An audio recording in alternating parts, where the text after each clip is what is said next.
కుమార్ గౌడ్ చేసిన వ్యాఖ్యలు మాత్రం బైట్స్ ఉన్నట్టు. మహేష్ గౌడ్ ఏమన్నా ఎంపీలందరూ దొంగ ఓట్లతో గెలిచారంటారు, వాళ్ళు అందుకని బండి సంజయ్ గారు ఏమన్నా ఇలా కొట్టేసి మీరందరూ అధికారంలోకి వచ్చిన దొంగ ఓట్లతోనే ఆయన వేసేసాడు. అంటే జనరల్గా రాజకీయాల్లో మరి ఇప్పుడు ఈ దొంగ ఓట్లు అయితే మరి కాంగ్రెస్ పార్టీకి వచ్చినాయి, మరి వాళ్ళు గెలిచారంటే అది ఎట్లా, మరి వీళ్ళది ఇది ఎట్లా, అందుకని అది ఇది వేరు వేరే. Bytes please. నేను తెలంగాణలో కూడా మహారాష్ట్రలో జరిగినప్పుడు తెలంగాణలో కూడా ఆ రోజు 8 మంది ఎంపీలు గెలుస్తున్నాం మనం అనుకోలే. వీళ్ళు 8 మంది గెలుస్తున్నారంటే మాకు తీవ్రమైన అనుమానాలు ఇప్పుడు వస్తూ ఉన్నాయి. ఇవి కూడా నివృత్తి చేయాల్సిన బాధ్యత ఎలక్షన్ కమిషన్ ఆఫ్ ఇండియాదే. తెలంగాణలో ఆనాడు 8 బీజేపీ సీట్లు గెలిచే పరిస్థితి లేదు. ఎవరినైనా చెప్తారు, కానీ 8 గెలిచినారంటే ఏదో ఒక చోట కొంత అవకతవకలు జరిగిండొచ్చని స్ట్రాంగ్ అనుమానం ఉంది. ఇది election commission of India prove చేయాల్సిన అవసరం ఉన్నది. నేను బండి సంజయ్, అరవింద మొత్తానికి బలమైన అనుమానం మాకుంది.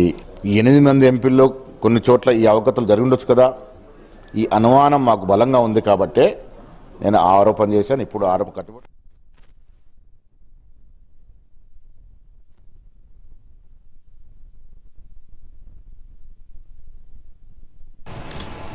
సుధాకర్ గారు. Sudhakar sir, good evening sir. Good evening. ఏంటి మొత్తానికి మరి వాళ్ళు గెలిచారు వీళ్ళు గెలిచారు, వాళ్ళ ఏమన్నా దొంగ ఓట్లు వీళ్ళ ఏమన్నా నీతివంతమైన ఓట్లు, లేదు వీళ్ళ ఏమన్నా దొంగ ఓట్లు లేకపోతే వాళ్ళ ఏమన్నా నీతివంతమైన ఓట్ల, ఏమైనా ఓట్లే కదా. జనం ఆ రోజు అటు నిర్ణయం తీసుకున్నారు, తర్వాత ఇటువైపు నిర్ణయం తీసుకున్నారు. బట్ అక్కడ ఉన్నటువంటి పొలిటికల్ ఈక్వేషన్స్, క్యాండిడేట్స్ ఇట్లా అన్నీ ఉంటాయి కదా. ఎందుకని ఈ పంచాయతీ అంటే నేషన్ వైడ్గా జరుగుతుంది కాబట్టి ఇక్కడ కూడా ఆ యాంగిల్ తీసుకొని దాని మీద చర్చ జరపాలనేటువంటిది ఆలోచన అయి ఉంటుందా?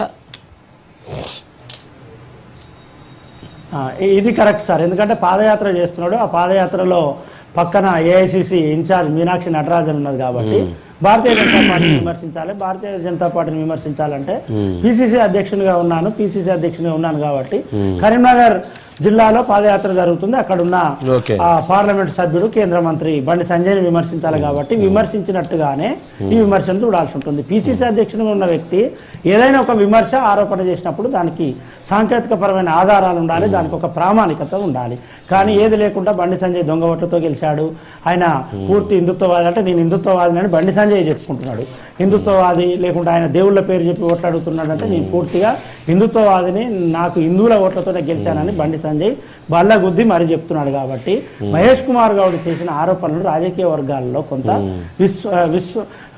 విశ్వసనీయత లేని వ్యాఖ్యలుగా రాజకీయ వర్గాలు భావిస్తున్నాయి. ఎందుకంటే బండి సంజయ్ పూర్తిగా బీసీ నాయకుడు, బీసీకి ఆయన పేటెంట్గా చెప్పుకుంటున్నారు. భారతీయ జనతా పార్టీ ఆయన రాష్ట్ర అధ్యక్షుడు ఉన్నప్పుడే దుబ్బాక బై ఎలక్షన్లో గెలిచింది, అదేవిధంగా హుజరాబాద్ బై ఎలక్షన్లో గెలిచింది. జిహెచ్ఎంసీ ఎన్నికల్లో 48 మంది కార్పొరేటర్లను బండి సంజయ్ గెలిపించాడు.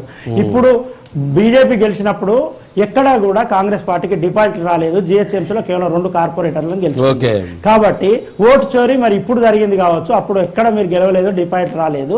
ఇప్పుడు మీకు 8 పార్లమెంటు స్థానాలు వచ్చినాయి కాబట్టి ఓటు చోరీ మీకే జరిగిందంటూ బీజేపీ నాయకులు విమర్శిస్తున్నారు.